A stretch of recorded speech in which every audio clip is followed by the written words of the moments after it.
E a violência, infelizmente, também é uma realidade na vida de muitos idosos. Inclusive, o mês de junho ganhou a cor violeta, que é para chamar a atenção para esses casos. Pois é, 15 de junho é o Dia Mundial de Conscientização da Violência contra a Pessoa Idosa. E afinal, como está a situação aqui na região, principalmente agora, no período de pandemia? A gente conversa agora, então, pela internet com a vice-presidente do Conselho do Idoso de Mogi das Cruzes, Juracy Fernandes de Almeida. Obrigado pela sua participação aqui no Diário TV. Boa tarde, nos ouve bem, Juracy? Boa tarde, Juracy. Boa tarde, sim, ouço sim. Qual é a situação dos idosos, pelo que vocês têm de informação, nesse momento de mais isolamento social? Então, o idoso, ele, assim, sempre foi discriminado e dentro da sociedade isso não mudou, apenas se agravou com a pandemia do Covid-19, né? Nós temos hoje, dentro do Conselho Municipal, uma preocupação muito grande por conta de um silêncio que sempre aconteceu. Nós sempre soubemos que o número de denúncia fica muito aquém da realidade.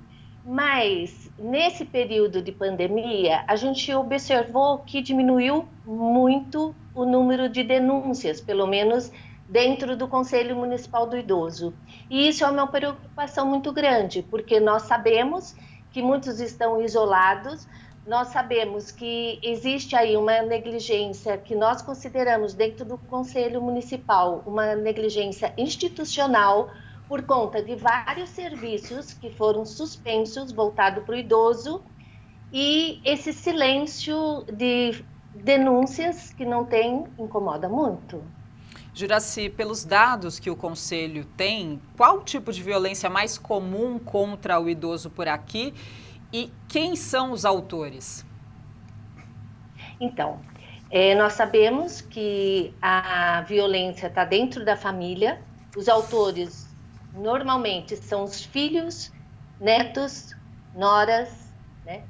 E sempre dentro da família, na maioria das vezes dentro da família. E depois a institucional que eu acabei de citar.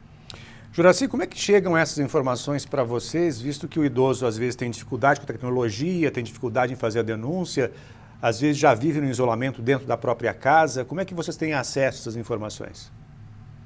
Então, é através das denúncias mesmo, né, que, como eu disse para você, caiu muito dentro do Conselho.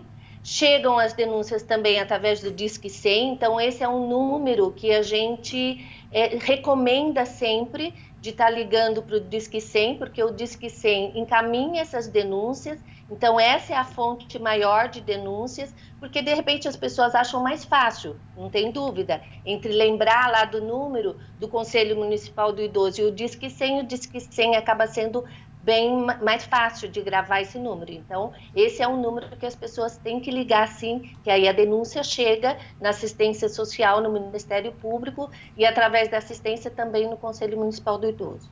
E o que acontece quando se constata a violência contra o idoso, Juracy? Então, normalmente o que nós fazemos pedimos para os CRAS, porque também é uma fonte que pode estar recebendo CRAS e CREAS, né, que são Centros de Referência de Assistência Social, e aí nós encaminhamos essa denúncia para assistência social e verificar no local, né? Normalmente a gente indica mesmo o Disque 100, CRAS e CREAS, por quê? Porque é muito difícil para um idoso ligar para uma delegacia e pedir ajuda. Por quê? Porque ele não quer denunciar um filho, é muito difícil para a pessoa idosa denunciar os próprios filhos ou netos. Então, assim, se tem denúncia na delegacia, é muito aquém da realidade da violência, porque eles não vão ligar. No momento em que você diz, olha, vai ser aberto então um boletim de ocorrência e o seu filho vai responder a um processo, ele diz, não, então eu não quero. Então, através da assistência, é um caminho mais fácil de nós ajudarmos esses idosos. Obrigado pela sua participação aqui no Diário TV. Uma boa tarde. Boa tarde, Juracy. Olha, nem sempre os idosos sofrem somente a violência física, mas a psicológica também. Então agora a gente vai falar com o Marcos Vinícius Anjos para saber como é que é possível perceber que um idoso vem sofrendo esse tipo de violência. Boa tarde, Marcos. Boa tarde, Marcos.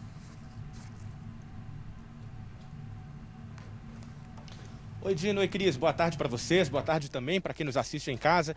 Pois é fácil perceber quando a gente nota para alguns sinais que esses idosos nos dão. Por exemplo, quando ele se isola, quando ele perde o apetite ou quando ele perde o interesse por tarefas do dia a dia. E esse tema é muito oportuno, sobretudo agora, nesse período de pandemia, porque com a maior parte das agressões psicológicas também são feitas, os agressores, na maioria das vezes, estão dentro de casa. E aí, nesse período de pandemia, com as pessoas saindo menos para trabalhar, a quantidade de agressões acaba aumentando também. Sobre esse assunto eu vou conversar agora com o Wagner Fujarra, ele que é psicólogo e também coordenador do Instituto Pro Mais Vida. Wagner, conta pra gente, nesse período então de pandemia, em que a quantidade de agressões psicológicas contra os idosos aumentam, o que a gente pode fazer para evitar, para combater esse ciclo de violência? Muito boa tarde. Boa tarde. Eu acho que é importante observar, principalmente vizinhos, pessoas próximas dali, que estão acostumados a ver esse idoso, muitas vezes ali na frente do portão, nos quintais, e se perceber que esses idosos eles não estão aparecendo muito, de ficar alerta a isso, de ficar atento, porque pode ser que seja que eles estão em cárcere privados ou outras coisas. E, independentemente desse período de pandemia, eu acho que é importante sempre a gente ficar de olho nos sinais, né? Correto. Como que a gente faz para evitar, por exemplo, que o idoso ele perca esse interesse, para que ele continue mantendo aí o interesse pelas atividades que ele sempre costuma fazer naturalmente? É uma busca, né, constante com esses idosos e perceber isso, a família pode fazer isso, porque alguns idosos eles perdem a capacidade funcional ou mesmo mental.